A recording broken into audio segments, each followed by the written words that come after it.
Joe Biden says once he's sworn in as president, it'll be full steam ahead on combating climate change. Biden says the United States will rejoin the 2015 Paris Accord on the first day of his presidency. He also promises to hold a global climate summit within his first 100 days.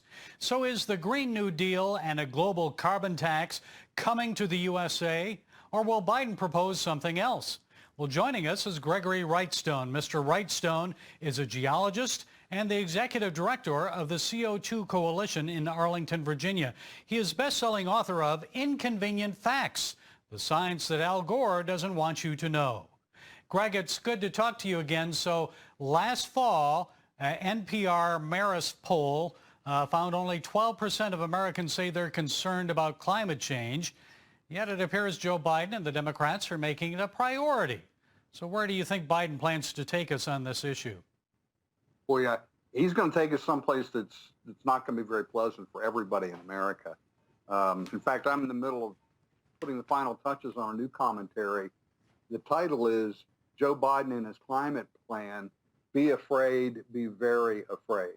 And we can tell how serious it is by who he's putting on his administration. He started with John Kerry as his climate czar, if you will. Now, John Kerry he's a true blue, dyed-in-the-wool climate extremist who really believes the earth is going to end unless we act now. Other people, I think, mouth the words, but he's a true believer. And what's interesting about Kerry and kind of scary is that 3 years ago, he stated no matter what the United States did about climate change in terms of reducing our emissions, it wouldn't have anything to do with changing the world's temperature at all. We would have no effect on climate change. And the reason he said was because India and China continue to escalate their emissions by building more coal fires, mainly China. I could very well see John Kerry making a trip and coming back home waving a signed document by Xi in his hand saying, I've saved the earth, I've saved the planet. The Chinese are going to reduce their emissions by X% by 2050. And, well, we had to get rid of we had to undo all that tariffs and all the good work that's going on for the last 4 years trying to flatten the playing field with China. So that's a real danger right there with Kerry. And we also look at the other people he's appointing there, Janet Yellen at Treasury, actually. You're going, what does Treasury have to do with this? But I think it's likely Joe might impose some type of climate emergency like the COVID emergency about climate.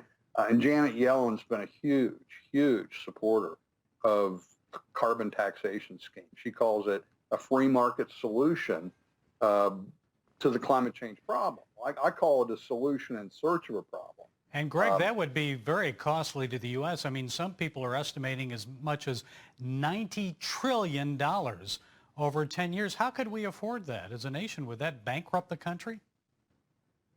It'd put us on our knees, economically put us on our knees. It would, and that's what the Chinese want.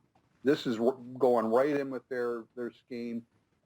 Boy, they would love nothing better than to impose a carbon tax on America and on the Western world. It would cripple us economically. It would elevate the Chinese economy because they're not going to do anything. We know that. Is that the goal, Greg? Is that the real goal, Greg, in all of this? Because I know Biden pledges to reduce carbon emissions in the USA to net zero, and by 2050 saying it would be good for the economy because it would create jobs. Also, Governor Gavin Newsom, right? He's already said gasoline-powered automobiles will be phased out in California by 2035. So both men support phasing out coal and oil and gas fracking. But what about the jobs? What do you think of those steps? You got to make sacrifices. We all have to, we'll lose millions and millions of jobs, and it's going to cost you a lot more each year for everything you buy. The goal of a carbon taxation scheme is to raise the cost of energy, electricity, gasoline, everything else, and make those types of energy uncompetitive against their so-called clean brethren in wind and solar. There's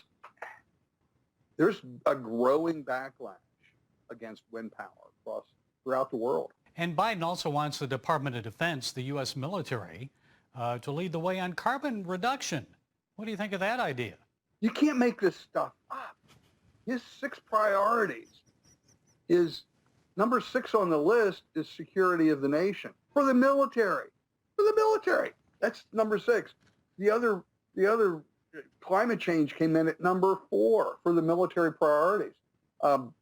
It's it's too scary you can't laugh at it. If somebody was writing a novel, you go, come on, that's not. Nobody would do that. But they are. They're prioritizing this, and his plan is a global. His plan for carbon tax is really a regressive taxation scheme, and by that I mean that the poorest among us pay the highest percentage of their income on energy, and if you increase the cost of that energy, which that's their stated goal, is to increase energy costs, it's impacting the poorest among us the most. If you're making $300,000 a year, well, $40,000 for energy costs, that's not much. But if you're making $50,000, it's a lot. It's not a good idea, and it's going to be very economically crippling here to the United States. Well, plenty of material for a new book for you, Greg. Gregory Wrightstone, geologist, author of the book Inconvenient Facts, the science that Al Gore doesn't want you to know. Thank you, Greg Wrightstone, for sharing your insights. Thank you, Gary.